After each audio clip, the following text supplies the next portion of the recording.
চতুর্থ শ্রেণীর প্রিয় শিক্ষার্থীরা, আজকে আমরা শিখব তোমাদের 106 পৃষ্ঠার 1 নং অঙ্কের সমস্যার সমাধান। সেটা হচ্ছে কোনটি বড় বা ছোট প্রতীক চিহ্ন দ্বারা প্রকাশ করতে হবে। দশমিক ভগ্নাংশের ছোট বড় নির্ণয় করে আজকে আমরা শিখব, সেটার প্রতীক ব্যবহার করে। আচ্ছা, একটু খেয়াল করি।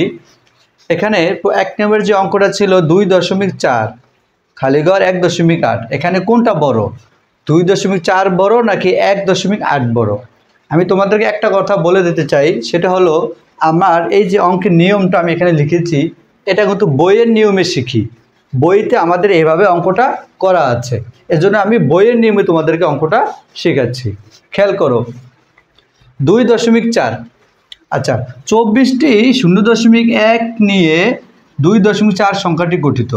এখন তোমাদের প্রশ্ন হতে পারে, 24 কোথা থেকে আসলো? 24 আসলো কোথা থেকে? দেখো, 2.4, 2 দশমিকের আগেটা হচ্ছে পূর্ণ সংখ্যা, দশমিকের আগেটা পূর্ণ সংখ্যা, তাহলে 10টি 0.1 দিয়ে 1 হয়। আমি আবার বলছি, 10টি 0.1 দিয়ে 1 হয়, তাহলে 2 হতে হলে লাগবে কয়টি? 20টি। আর 0.4, তাহলে আবার আছে কয়টি? 4টি। 0.4 কয়টি? 0.1 নিলে 0.4 হয় 4টি, তাহলে 20টি, 2 হয়েছে 20টিতে, আর 0.4 হয়েছে 4টিতে, তাহলে মোট হলো কয়টি? 24টি। তাহলে 24টি 0.1 নিয়ে 2.4 সংখ্যাটি গঠিত। এবার আসো 1.8।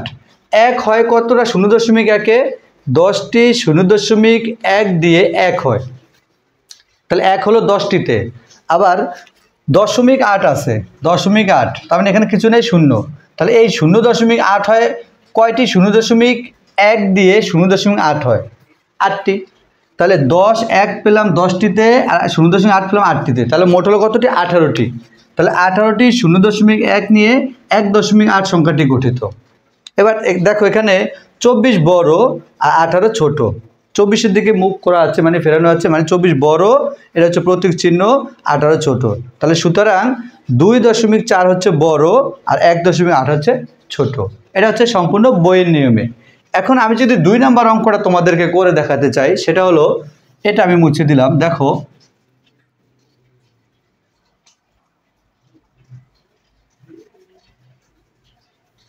একটু খেয়াল করো তোমরা। 2 নম্বর অঙ্ক আছে 3 খালিঘর 0.8। আচ্ছা, এখানে 3 হচ্ছে পূর্ণ সংখ্যা, কারণ 3-এর পরে কোনো আগেও দশমিক নেই, পরে দশমিক নেই, তাহলে 3 হচ্ছে পূর্ণ সংখ্যা। তাহলে 3 হয় কততে? 10টি 0.1 দিয়ে হয় 1, তাহলে এরকম 3 হতে হলে লাগবে 30টি। কতটি? 30টি। তাহলে 30টি 0.1 দিয়ে 3 সংখ্যাটি গঠিত। বুঝতে পারছি আমরা সবাই? 3 হয়েছে কতটিতে? 10টি 0.1 দিয়ে হয় 1, তা এরকম 3 হওয়ার জন্য লাগে কয়টি? 30টি। তা 30টি 0.1 দিয়ে 3 সংখ্যাটি গঠিত।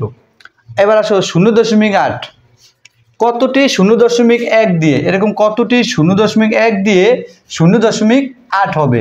তাহলে 8টি। তাহলে কয়টি? 8টি। এটা হচ্ছে 8টি। তাহলে 8টি 0.1 দিয়ে 0.8 সংখ্যাটি গঠিত। এখানে দেখো, 30 বড় আর 8 ছোট, 8-এর সাথে 30 বড়, তাহলে সুতরাং আমাদের ফলাফলটা হবে 3 বড়, মানে 3 হচ্ছে বড় আর 0.8 হচ্ছে ছোট। এটা হচ্ছে একেবারে হুবহু বইয়ের নিয়মে। তাই বইয়ের নিয়মে আশা করি তোমরা সবাই বুঝতে পেরেছো। এই অঙ্কগুলো যদি সংক্ষেপে আসে, পরীক্ষার সময় যদি 1 মার্কে আসে, সেজন্য 1 মার্কের জন্য কিভাবে সমাধান করতে হবে সে বিষয়ে আমি তোমাদেরকে অন্য একটা ভিডিওতে আবার দেখাবো। ধন্যবাদ সবাইকে, আশা করি সবাই বুঝতে পেরেছো।